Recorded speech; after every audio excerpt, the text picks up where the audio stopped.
Hey everybody, Kai Vince or Austin Kai Experience 5756 here, and a really quick update about the rocket launch since 4th of July weekend, Saturday.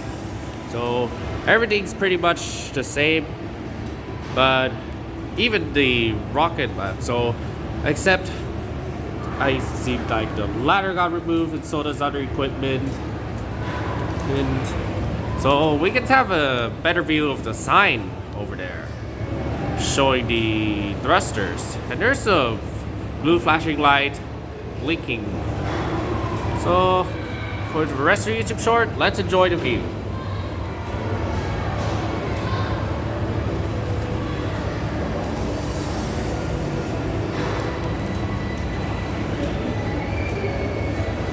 Okay, I think that's the best I can show y'all.